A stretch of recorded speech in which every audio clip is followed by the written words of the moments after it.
नमस्कार प्यारे दोस्तों, ધોરણ 12 ફિઝિક્સ વિદ્યુત પ્રવાહ એ ચેપ્ટરમાં આપણે આગળ જઈએ તો આપણો ટોપિક ચાલી રહ્યો છે પોટેન્શિયોમીટર.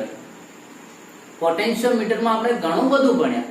પોટેન્શિયોમીટર શું છે? પોટેન્શિયોમીટરની મદદથી એક જ બેટરીનો અલગ અલગ વોલ્ટેજ મેળવી શકાય. પોટેન્શિયોમીટરની મદદથી કોઈ બેટરીનો ઈએમએફ નક્કી કરી શકાય. પોટેન્શિયોમીટરની મદદથી બે બેટરીના ઈએમએફની સરખામણી એટલે કે કમ્પેરિઝન કરી શકાય. આજે એની છેલ્લી એપ્લિકેશન છે અને બહુ મહત્વની છે. તો શું છે? તો કે પોટેન્શિયોમીટરનું ટાઇટલ નથી આપ્યું, આકૃતિ દોરી રાખી છે. પોટેન્શિયોમીટરની મદદથી બેટરીનો આંતરિક અવરોધ નક્કી કરવો. બરાબર ધ્યાનથી સાંભળજો. પોટેન્શિયોમીટર ટાઇટલ એવું આપો, પોટેન્શિયોમીટરની મદદથી બેટરીનો આંતરિક અવરોધ નક્કી કરવો. ઓકે, હવે પહેલા થોડી વાત કરી લઈએ આજે ટર્મિનલ વોલ્ટેજની, કુલ વોલ્ટેજની અને આંતરિક અવરોધની. ક્યાંક આપણે આખા એક લેક્ચર આપણે લીધેલું છે, કોઈક લેક્ચર કયા ક્રમનું છે મને યાદ નથી, પણ એ આખા લેક્ચરમાં આપણે એ જ ચર્ચા કરી હતી. આખું લેક્ચર એના ઉપર હતું, પણ આના અનુસંધાનમાં ફરીથી યાદ કરી અને પછી થિયરીમાં જઈએ. તો ધ્યાનથી સાંભળજો. પહેલા તો ધારો કે આ એક બેટરી છે ભાઈ. બેટરી એટલે શું? તો જેની અંદર દ્રાવણ ભરેલું હોય, જેને તમે વિદ્યુત વિભાજ્ય દ્રાવણ અથવા તો ઇલેક્ટ્રોલાઇટ કહો છો કેમિસ્ટ્રીની ભાષામાં.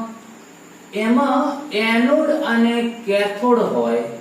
આ એનોડ હોય, આ કેથોડ હોય ધારો કે. પછી અહીંયા તમે અવરોધ જોડી દો છો. ચાલો, તો હવે વધારે ડીપમાં તો નહીં, પણ હું તમને ખાલી યાદ કરાવું છું આંતરિક અવરોધ એટલે શું, બેટરી એટલે શું, બેટરીનું ચાર્જિંગ. આખા ડીપમાં આપણે લેક્ચર કરેલા છે બધા. મિત્રો કોઈ આ ડાયરેક્ટ જોતા હો તો પ્લીઝ પહેલા બધા લેક્ચરો જોઈ લેવા અને પછી તમારે આમાં જવું. ઓકે, ચાલો. હવે અહીંયા બને શું? ધારો કે આ ધન વિદ્યુતભાર બની જતો હોય છે કેથોડના કારણે. એ કઈ રીતે બને એની ચર્ચાઓ કરેલી છે. આ કેથોડ છે, ઋણ વિદ્યુતભાર છે.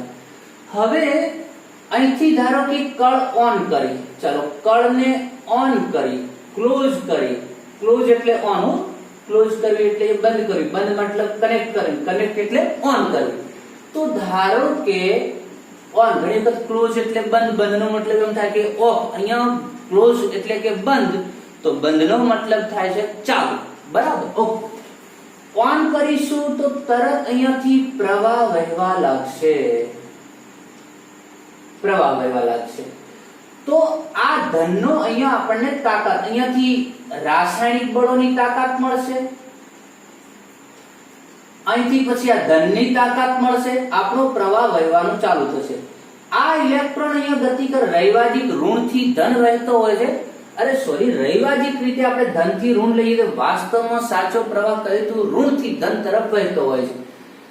આ દરમિયાન પાછા અહીંયા ઇલેક્ટ્રોન આમ રાઉન્ડ મારીને અહીંયા આવે છે, તો એને દ્રાવણમાંથી પસાર થવું પડે છે. આ દ્રાવણમાંથી જે પસાર થવું પડે દરમિયાન કઈક ઊર્જાનો વ્યય થાય છે. તો અહીંયા દ્રાવણમાં ઊર્જાનો વ્યય થયો તો દ્રાવણનો અવરોધ નડ્યો કહેવાય. અને દ્રાવણનો જે અવરોધ હોય એને આપણે કહેતા હતા આંતરિક અવરોધ કહેતા હતા મિત્રો. આંતરિક અવરોધ કહીએ છીએ. ઓકે, એક આ વાત નક્કી થઈ.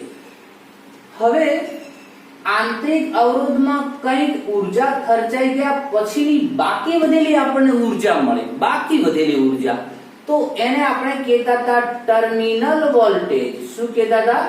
Terminal voltage. અને જો એ જે વધેલી ઊર્જા એટલે કે વધેલો જે વોલ્ટેજ છે તે એમાં આંતરિક ઊર્જામાં ખર્ચાયેલો વોલ્ટેજ ઉમેરી દઈએ તો પછી આપણો શું થઈ જાય? કુલ વોલ્ટેજ થઈ જાય. તો કુલ વોલ્ટેજ, ચાલો અહીંયા ક્યાં ધારો કે અહીંયા I જેટલો પ્રવાહ વહે છે. મિત્રો ધ્યાનથી સાંભળજો.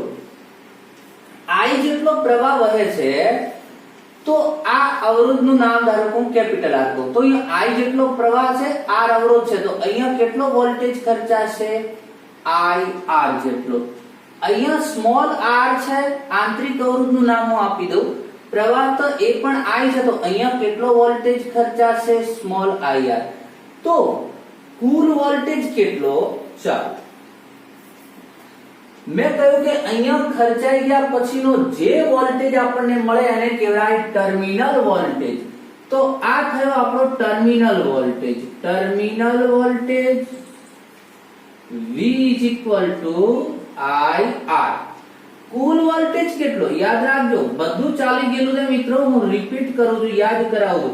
કુલ વોલ્ટેજ કેટલો? તો કે ટર્મિનલ પ્લસ આંતરિક અવરોધમાં ખર્ચાયો છે. કુલને જો હું એપ્સિલોન કહી દઉં તો ટર્મિનલમાં જે ખર્ચાયો તે અને ટર્મિનલ જે મળ્યો તે આંતરિક અવરોધમાં જે ખર્ચાયો હતો તે. I કોમન કાઢી દઉં તો I બરાબર R પ્લસ R. તો આ થયો આપણો કુલ વોલ્ટેજ, આ થયો આપણો ટર્મિનલ વોલ્ટેજ. યાદ રાખજો બે ટર્મ્સ, વારંવાર આપણને કામ લાગશે અને આ થિયરીમાં પણ એની જરૂર છે. હવે ધ્યાનથી સાંભળજો. ચલો, ત્રણ વસ્તુ ક્લિયર થઈ. આંતરિક અવરોધ, ટર્મિનલ વોલ્ટેજ, કુલ વોલ્ટેજ. આને મેં તમને યાદ કરાવી લીધું, બરાબર?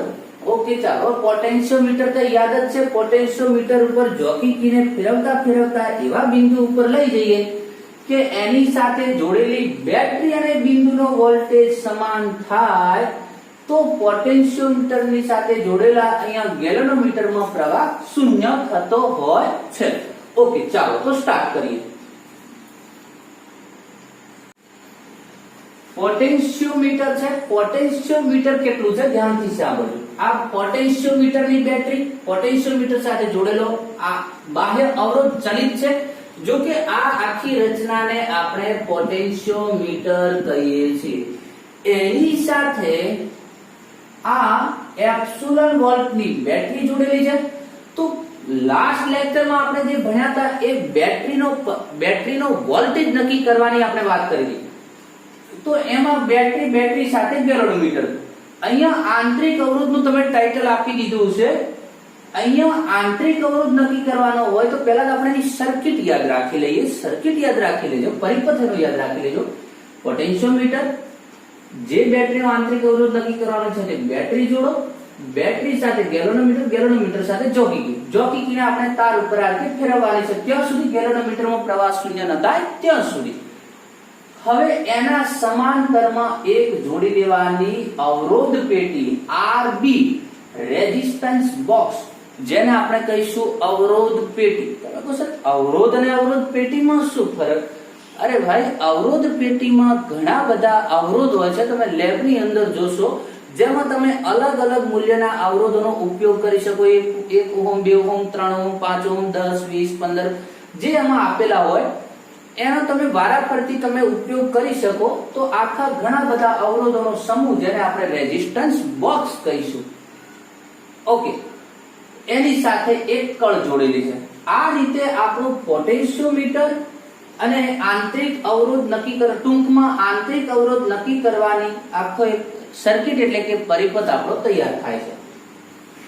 હવે સાંભળો, હવે કામ કઈ રીતે થશે તે કોન્સેપ્ટ સમજો. હું લખીશ નહીં બહુ વધારે. ધારો કે આકૃતિમાં દર્શાવ્યા પણ આમ તે એ તમે કોઈ બુકની સાહિત્યની અંદર જોશો તો થિયરી લખી દીધેલી છે.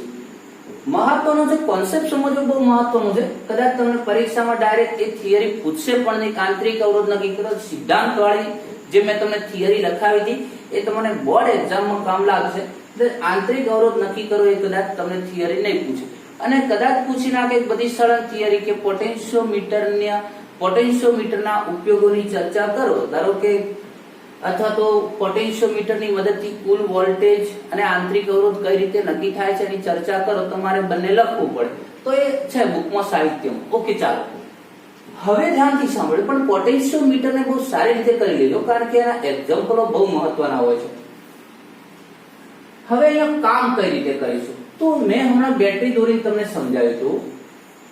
એક ફરીથી વળી યાદ રાખજો. તે આપણે 3 ટર્મ્સ યાદ રાખીએ સાથે એક બીજું કે તમારો ટર્મિનલ વોલ્ટેજ ક્યારે બને? જ્યારે એ રાઉન્ડ મારીને આંતરિક અવરોધમાંથી પસાર થાય તો ટર્મિનલ બને. પણ હજુ તો એને ધનમાંથી ધક્કો જ વાગ્યો છે, હજુ તો ઇલેક્ટ્રોનને. જો એ પોતે દ્રાવણમાંથી પસાર નથી થતો, કોઈ કે મને કોમેન્ટ કરીને મેસેજ કરેલો સર કુલ વોલ્ટેજ કઈ રીતે બને છે ખ્યાલ નથી આવતો, તો એ ભાઈ પણ ધ્યાન આપે જો જોતા હોય તો. જો અહીંયા તમે ધ્યાનથી સાંભળજો, આ ધનમાંથી તમને અહીંયા ઉર્જા મળી, રૈવાજિક રીતે ધનથી લઈએ. અહીંયા રહેલા ઇલેક્ટ્રોનને ધારો કે ઉર્જા મળી, એ ઉર્જા લઈને પોતે ચાલ્યો, પણ એ પોતે અહીંયા આવીને દ્રાવણમાં એન્ટર થાય તો પછી એની કઈ ઉર્જા ખર્ચાઈ ગઈ અને હવે જે બન્યું એ કયો બની ગયો? ટર્મિનલ. જ્યાં સુધી દ્રાવણમાંથી પસાર નથી થતો ત્યાં સુધી કયો વોલ્ટેજ હતો? કુલ વોલ્ટેજ હતો. તો દ્રાવણમાંથી જ્યારે ઇલેક્ટ્રોન પસાર થાય છે મિત્રો, ત્યારે તે ટર્મિનલ બને છે, ત્યાં સુધી એ પોતે કુલ વોલ્ટેજ છે. ઓકે, આ વાત પણ યાદ રાખજો, એને અહીંયા આપણે એપ્લાય કરીશું. તો આકૃતિમાં દર્શાવ્યા પ્રમાણે એક પોટેન્શિયોમીટર દર્શાવેલું છે, એની સાથે એપ્સિલોન વોલ્ટની એક બેટરી જોડી છે, એના સમાંતરમાં એક રેઝિસ્ટન્સ બોક્સ જોડી છે, એની સાથે ગેલોનોમીટર અને જોકી કી જોડવામાં આવી છે. હવે પહેલા કેસમાં શું કરવાનું? આ જે કળ છે એને આપણે ઓફ રાખવાની. તો ઉપરની જે કળ છે એને ઓફ રાખતો, એટલે કે અવરોધ પેટી RB સાથે જોડેલ કળ ઓફ રાખતો. હવે શું કરવાનું? એ ઓફ રાખવાની અને જોકી કીને તાર ઉપર ફેરવીને ખસેડવાની. શું થશે? હાલ તમારો આ બેટરીમાંથી પ્રવાહ તો નીકળવાનો છે, નહીં તો હવે આપણે લાસ્ટ લેક્ચરમાં ભણ્યા તે જ બેટરીનો વોલ્ટેજ નક્કી કરવાની જે રીત હતી એ જ થઈ ગઈ ને આખી. તો એને ખસેડ, અહીંયાથી આપણે જોકી કીને ખસેડતા ખસેડતા ખસેડતા ધારો કે L1 અંતરે આયા, L1 અંતરે આયા, દેખાતું ના હોય બરાબર, તો આ L1 છે. L1 અંતરે C બિંદુ આગળ આવતા ધારો કે તટસ્થ બિંદુ મળ્યું. વોટ મીન બાય તટસ્થ બિંદુ? અરે ભાઈ, તટસ્થ બિંદુ, ન્યુટ્રલ પોઈન્ટ જેને આપણે, એનો મતલબ એવો કહીએ કે અહીંયા હવે પરિપથમાં નથી આ બાજુ પ્રવાહ આવતો, નથી આ બાજુ આવતો, આપણે ડીપમાં વાત કરી હતી. એનો મીનિંગ એવું ક્યારે થાય કે આ બાજુ પ્રવાહ કોણ મોકલતું હતું? આ બેટરીનો વોલ્ટેજ. અહીંયા કોણ પ્રવાહ મોકલતું હતું? આ બિંદુએ જે વોલ્ટેજ હોય તે. એક પણ બાજુ પ્રવાહ નથી હોય તો મતલબ શું થયો? તો જેટલો વોલ્ટેજ આ બેટરીનો હશે એટલો આ બિંદુનો હશે, એનો મીનિંગ એવો થાય. ઓકે, RB સાથે જોડેલ કળ ઓફ રાખતા એપ્સિલોન જેટલા વોલ્ટેજ થી ગેલ્વેનોમીટરમાં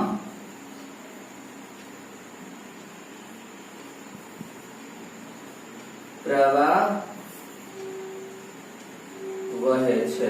ઓકે, તો હાલ જે અહીંયા પ્રવાહ જે વહે છે ને કેટલો વોલ્ટેજ મળ્યો ભાઈ? એપ્સિલોન જેટલો વોલ્ટેજ મળ્યો અને નીકળ્યો પ્રવાહ. હવે શું થાય છે? L1 અંતરે આવેલ C બિંદુ આગળ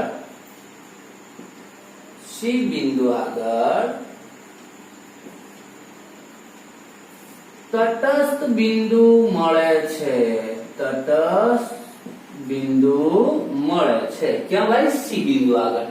તો મતલબ થયો, હવે ધ્યાનથી સાંભળજો, હવે કેટલાકને કન્ફ્યુઝન હતી સર તો આ દરમિયાન કુલ કઈ રીતે મપાય, કેમ ટર્મિનલ નથી મપાતો? ઓકે, અહીંયા તમે બેટરી ધક્કો મારે છે, આ બેટરીએ પ્રવાહને ધક્કો માર્યો, ઇલેક્ટ્રોનને, અને એ પોતે અહીંયા ગેલ્વેનોમીટરથી પ્રવાહ વહેવાનો પ્રયત્ન કરે છે. આ બિંદુ પણ એ રીતે સામે ભાઈ ધક્કો મારે, અહીંયા પણ બેટરી જોડેલી છે, તો એ પણ શું કરે છે? પ્રવાહ આમે જાય તો એ પણ સામે પ્રવાહ ધક્કો મારી લઈ જવાનો પ્રયત્ન કરે છે. ઓકે, છતાં હવે વહેતો નથી, તો આ બિંદુનો અને બેટરીનો સમાન થઈ ગયો. તો હાલ જે બેટરીએ જે આપણને જે ધક્કો મળ્યો, જે ઉર્જા આપી એ કુલ ઉર્જા આપી. પણ તમે કહો સર કઈ રીતે કુલ, કેમ ટર્મિનલ નહીં? ટર્મિનલ ક્યારે બને હમણાં મેં અલગથી સમજાવ્યું. પ્રવાહ જે છે એ ભાઈ આમ રાઉન્ડ મારી અને આ રીતે ધારો કે એનો પ્રવાહ આ બેટરીના દ્રાવણમાંથી પસાર થઈને હવે આવે તો એ દ્રાવણમાં કઈ ઉર્જા ખર્ચે અને તો ટર્મિનલ બને. હજુ એ દ્રાવણમાં જતો જ નથી, એની જે કઈ કુલ ઉર્જા મળી એને આપણે અટકાવી છે. તો જ્યારે એ પ્રવાહ આમ ગમે તે ટૂંકમાં ભલે એને ઉર્જા ભાઈ અને માર્ગ મળ્યો હોય તે પોતે આ બાજુથી જાય કે આ બાજુથી જાય, ટૂંકમાં દ્રાવણમાંથી પસાર થયા પછી જે પ્રવાહ નીકળે એમાં જે વોલ્ટેજ હોય ટર્મિનલ, કારણ કે દ્રાવણમાં ખર્ચાયા પછી ભાઈ આપણને મળ્યો છે. અહીંયા જે તમને મળે છે દ્રાવણમાં તો હજુ જતો જ નથી, એમાંથી જે નીકળ્યો એને જ આપણે અટકાવી દીધો છે. ખબર પડી કે ના પડી? જ્યાં સુધી દ્રાવણમાં નહીં જાય ત્યાં સુધી આપણને આ કેથોડની બધી ઉર્જા આપણને મળી ગઈ છે.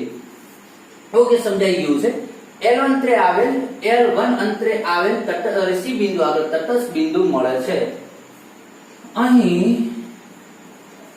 કુલ voltage epsilon is equal to, તો યાદ કરો શું છે સૂત્ર આપણું વોલ્ટેજ નું, જેટલા અંતરે હોય એટલે phi L, L અંતરે હોય તો phi L, L2 હોય તો phi L2, L1 છે તો phi L1. હવે મારે અહીંયા કુલ નથી માપવો, હવે આનો ટર્મિનલ વોલ્ટેજ માપવો છે. ટર્મિનલ તો ટર્મિનલ માપવો તો તમને ખબર પડી કે ગમે તેમ કરીને મારે આને દ્રાવણમાંથી પ્રવાહ પસાર કરીને પછી ગેલોનોમીટરમાં લાવવો પડે. તો એક કામ કરીએ મિત્રો, આ કળને કરી દઈએ ઓફ, ઓન કરી દઈએ. પહેલા શું હતી? ઓફ હતી તો આનો પ્રવાહ અહીંયા જ આવતો હતો ને, અહીંયા જઈ ના શકે મિત્રો, અહીંયા જતો જ નતો. હવે આ કળને ઓન કરી દીધી. ચાલો આપણે એને કનેક્ટ કરી દીધી ઓન. અહીંથી પ્રવાહ નીકળ્યો, અહીંયા તો વહે જ છે ગેલોન પોટેન્શિયોમીટર નો, અહીંથી પ્રવાહ નીકળ્યો. હવે થોડી વાર માટે પ્રવાહ અહીંયા પણ જશે અને અહીંયા પણ જશે. હવે ક્ષણ પૂરતો તો એ પ્રવાહ જે અહીંથી નીકળી ગયો કુલ વોલ્ટેજ લઈને, પણ પછી અહીંયા જે ફરીથી વારંવાર રાઉન્ડ મારીને જે પ્રવાહ આવશે, ધ્યાનથી સાંભળજો મિત્રો, હવે બહુ સમજવા જેવી વાત છે. હવે સમજવા જેવી વાત એ છે કે અહીંયા આપણે ઓન કરી દીધી કળ, તો પ્રવાહ અહીંથી નીકળ્યો, એ રાઉન્ડ મારીને હવે આમ પ્રવાહ આવવાનો. તમે કહો સર પણ અહીંયા ગયો ને પ્રવાહ, પણ એક ક્ષણ પૂરતો એ ગયો, પણ હવે જ્યારે વારંવાર ફરીથી ગેલોનોમીટરમાં ધારો કે આપણે 5 મિનિટ સુધી આ પ્રવાહ ચાલુ રાખીએ, સપોઝ 5 મિનિટ સુધી, તો એ એક વખત ભલે ગયો, પણ હવે જે વારંવાર પ્રવાહ આવશે એ કયો આવશે? દ્રાવણમાંથી પસાર થઈને આવશે. દ્રાવણમાંથી પસાર થઈને આવશે તો એ તો હવે ટર્મિનલ થઈ ગયો ને. તો હવે તમારો ગેલોનોમીટરમાં જે પ્રવાહ આવે છે, કારણ કે અહીંથી અવરોધ પેટીમાંથી નીકળશે, પ્રવાહ અહીંયા આવશે, ગેલોનોમીટરમાં જશે ને અવરોધ પેટીમાં જશે, ફરીથી અવરોધ પેટીમાંથી અહીંયા રાઉન્ડ મારીને આવશે, ફરીથી ગેલોનોમીટરમાં જશે ને અહીંયા જશે. આમ ગેલોનોમીટરને હવે ટર્મિનલ વોલ્ટેજ વાળો આપણને પ્રવાહ મળે છે. ઓકે, એ દરમિયાન ફરીથી આપણે જોકીકી તાર ઉપર મૂકી, જોકીકી તાર ઉપર મૂકીને આપણે ખસેડતા ગયા. હવે મને થોડુંક લોજિક થી કહો, કુલ વોલ્ટેજ મોટો કે ટર્મિનલ વોલ્ટેજ મોટો? તો કે ટર્મિનલ વોલ્ટેજ મોટો. ઓકે, તો જેમ જેમ આપણે અંતર વધારતા જઈએ એમ તફાવત શું થાય? વોલ્ટેજ વિદ્યુતસ્થિતિમાનનો તફાવત વધતો જાય. તો તમારા કુલ કરતા ટર્મિનલનું મૂલ્ય ઓછું હોય તેનું તટસ્થ બિંદુ દૂર નહીં, થોડું નજીક મળશે. ધારો કે હવે આપણને તટસ્થ જોકીકી ગોઠવતા સપોઝ L2 અંતરે આવી ગયા, L2 અંતરે આવેલ D બિંદુ આગળ તટસ્થ બિંદુ મળ્યું. તો કળ ઓન કરતા તટસ્થ બિંદુ, શોર્ટમાં લખું છું, તટસ્થ બિંદુ L2 અંતરે આવેલ D બિંદુ આગળ મળે છે. હવે અહીં ટર્મિનલ વોલ્ટેજ મળે છે, તેથી ટર્મિનલ વોલ્ટેજને હું V કહી દઉં તો શું થશે ભાઈ? હવે કેટલા અંતરે છે? L2 અંતરે. ચાલો, આ કયો તો કુલ, આ કયો છે ટર્મિનલ. ઓકે, હવે બંનેનો લઈ લઈએ ગુણોત્તર. ચાલો ધ્યાનથી સાંભળજો, હવે થોડું મેથેમેટિક્સ છે આપણું. ગુણોત્તર લઈ લઈએ તો શું થશે? Epsilon by V, phi cancel, L1 upon L2. પણ હમણાં જ મેં કહ્યું, ધ્યાનથી સાંભળો, આને હું 3 નંબર કહી દઉં, પણ હમણાં જ આપણે બોલ્યા હતા, શું બોલ્યા હતા? પણ V બરાબર IR અને એપ્સિલોન બરાબર I ને કોમન કાઢ્યો તો યાદ કરો કે આંતરિકમાં ખર્ચાય, યાદ ના હોય તો ભૂલી જાઓ તો આંતરિકમાં જે ખર્ચાયો તે અને બાર પરિપથમાં જે મળ્યો તે એ શું હતો? કુલ હતો. અને અહીંયા જેટલો મળ્યો એ શું હતો? ટર્મિનલ. એનામાંથી આંતરિકમાં ખર્ચાયેલો કાઢી નાખીએ તો ચાલો ધ્યાનથી સાંભળજો.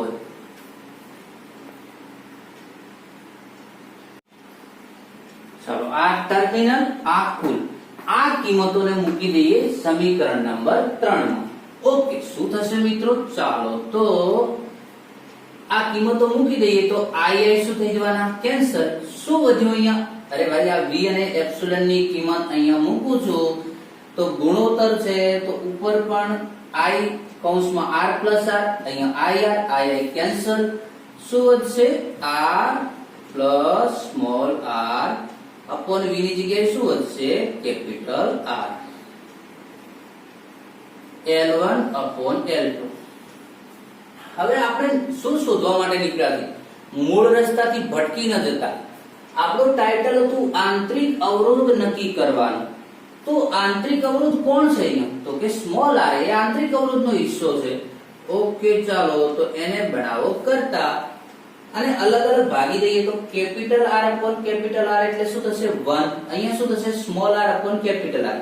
તો small r upon capital R ને હું કરતા બનાવું. જે અહીંયા 1 વધ્યો અને પેલી બાજુ મૂકું તો શું થશે? L1 upon L2 minus 1. હવે સ્મોલ r બરાબર શું મળ્યું? સ્મોલ r બરાબર કેપિટલ R પેલી બાજુ જશે L1 અપોન L2 માઈનસ 1. હવે બધું ભૂલી જાઓ તો એક વખત ચાલી જશે કદાચ, પણ આ સૂત્ર ભૂલતા નહીં. આંતરિક અવરોધનું સૂત્ર capital R બ્રેકેટમાં L1 upon L2 minus 1. આ સૂત્રને ભૂલતા નહીં મિત્રો. ઓકે, હવે આનો ઉપયોગ કઈ રીતે શું કરીશું? તો કે એક્ઝામ્પલ સોલ્વ કરવા માટે. એક્ઝામ્પલ સોલ્વ કરવામાં યાદ શું રાખીશું? સૂત્ર બનીને small r capital R બ્રેકેટમાં L1 upon L2 minus 1. Capital R એટલે શું? કયો R છે? અહીંયા જે તમારો બેટરીમાંથી જે અવરોધ જોડાશે તે આ નથી.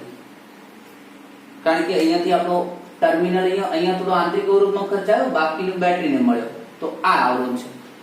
કેપિટલ R એટલે બેટરીના સમાંતરમાં જોડેલો અવરોધ. યાદ રાખજો કાન ખોલીને, ક્યાંક લખી દેજો. શરૂઆતમાં હું બોલેલો હતો કે નોટ્સ બનાવજો, શરૂઆતના 2 પેજ કોરા રાખજો, એમાં સૂત્રો લખજો. હવે વારંવાર એટલી ચર્ચાઓ નહીં કરીએ ભાઈ. તમને એટલી ખબર હોવી જોઈએ કે તમે ભણવા માટે નીકળ્યા છો તો એવું બધું કરવું પડે. L1 L2 ને કઈ રીતે યાદ રાખશો? તમને શું એક્ઝામ્પલમાં એવી રીતે લખશે L1 બરાબર 5, L2 બરાબર 10 લખો, ચલો R બરાબર 7, એક્ઝામ્પલ સોલ્વ કરો. ના, ત્યાં શાબ્દિક લખ્યું છે, બધું શબ્દોમાં ઇન્વર્સ લખ્યું છે. L1 એટલે તટસ્થ બિંદુ અંતર. ક્યારે? હવે અહીંયા કળ ઓફ હતી ત્યારે. જ્યારે આ કળ ઓફ હતી એટલે બીજી ભાષામાં કહીએ તો ખુલ્લી હતી, બંધ નહીં. ઓપન, ખુલ્લી અથવા ઓફ. જ્યારે કળ ઓફ હતી ત્યારે તટસ્થ બિંદુ અંતર L1 અને જ્યારે કળ ઓન કરી એના પછીનું તટસ્થ બિંદુ અંતર L2. તો એવી રીતે લખજો, કળ ઓફ છે એ દરમિયાન L1 અરે તટસ્થ બિંદુ અંતર, જ્યારે કળ ઓન છે એ દરમિયાનનું તટસ્થ બિંદુ અંતર. એવી રીતે તમે લખજો. તો આ થયું આપણા આંતરિક અવરોધનું સૂત્ર. અને આંતરિક અવરોધ આ રીતે આપણે શોધી શકીએ છીએ.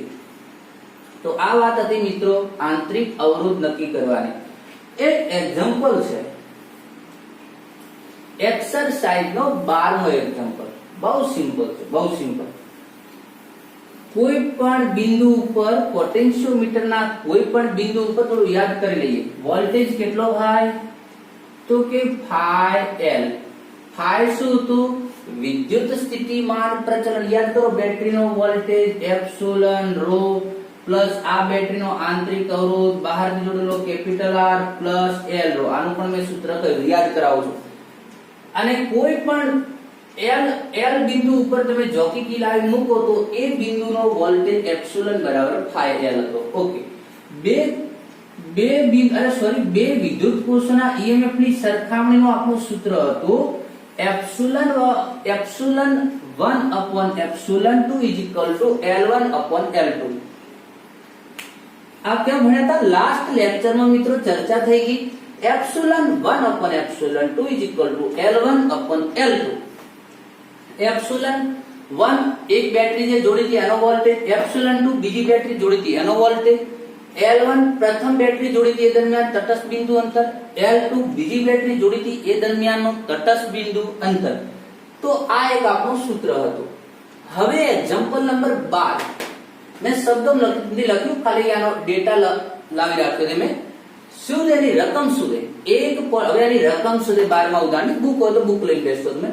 એની રકમ એવી છે કે એક પોટેન્શિયોમીટર છે, એમાં 1.25 વોલ્ટની એક બેટરી જોડતા, ત્યાં કદાચ લખ્યું છે વિદ્યુત ચાલક બળ આપવા, એટલે કે 1.25 વોલ્ટની બેટરી જોડતા આ આકૃતિ નહીં, એના આગળના લેક્ચરની જે આપણી ડબલ બેટરીની આકૃતિ હતી એને તમારે યાદ રાખવી પડે છે ભાઈ. ચાલો ધ્યાનથી સાંભળજો. ચાલો તો બે બેટરીનો જે આપણે જે પરિપથ હતો એને તમે આ લાસ્ટ લેક્ચરની આકૃતિ યાદ રાખશો. તો 1.25 વોલ્ટેજ તટસ્થ બિંદુ 35 સેન્ટીમીટરે મળે છે. એક પોટેન્શિયોમીટર છે, આપણે કહ્યું આ આકૃતિ યાદ રાખવાની. તો આ 1.25 વોલ્ટની બેટરી જોડી તટસ્થ બિંદુ મળે છે 35 સેન્ટીમીટર. હવે કોઈ બીજી એક અજ્ઞાત બેટરી જોડવામાં આવે છે, એ દરમિયાન તટસ્થ બિંદુ કેટલે અંતરે મળ્યું ભાઈ? આપણને 63 સેન્ટીમીટર અંતરે મળ્યું. તો કે છે અજ્ઞાત અવરોધ અજ્ઞાત વોલ્ટેજ કેટલો હશે? બસ હવે અહીંયા વાત તો શું છે ભાઈ, એક બેટરી જોડી એનો તટસ્થ બિંદુ આપી, બીજી બેટરીનો વોલ્ટેજ ખબર નથી, એનો તટસ્થ બિંદુ અંતર આપી દીધેલું છે. તો epsilon1 છે, epsilon2 શોધવો છે, L1 L2 છે, તો epsilon1/epsilon2 L1/L2 એમાંથી epsilon2 ને શું બનાવો કરતા એનો કંઈક આન્સર હશે, બુકમાં જોઈ લેજો, બહુ સિમ્પલ વાત છે. તો જો એક સ્ટેપ કરી આપું છું ભાઈ તમને. epsilon1 1.25, epsilon2 શોધવા છે, L1 35 સેન્ટીમીટર, L2 63 સેન્ટીમીટર. કેટલા ગ્રામ થાય સર? સેન્ટીમીટરના મીટર કરીએ. અરે ભાઈ ગુણોત્તરમાં છે, નહીતર કરવા પડે. ગુણોત્તરમાં છે, નહીતર 1 સેન્ટીમીટર ને 1 મીટર એવું ન ચાલે. ઉપર સેન્ટીમીટર, નીચે સેન્ટીમીટર, સેન્ટીમીટરના મીટર કરશું 10⁻² ઘાત કેન્સલ થઈ જશે. ગુણોત્તરમાં તમારે આવું કેન્સલ કરવાની જરૂર હોતી નથી. epsilon2 ને કરતા બનાવો, 63 અને 35 ને પેલી બાજુ મૂકો. ઓકે, ચલો તો 12મો એક્ઝામ્પલ ક્લિયર કરશો. અહીંયા આપણો થિયોરિટિકલ પાર્ટ પૂરો થઈ જાય છે. જે કંઈ થોડા ઘણા કોઈ એક્ઝામ્પલ લેવા બાકી છે ને આપણે નેક્સ્ટ લેક્ચરમાં કરીશું, અને પછી બીજા ચેપ્ટરની મિત્રો શરૂઆત કરીશું. ઓકે, ચાલો તો આજની વાર્તાને અહીંયા પૂરી કરીએ મિત્રો. મળીએ નેક્સ્ટ લેક્ચરમાં.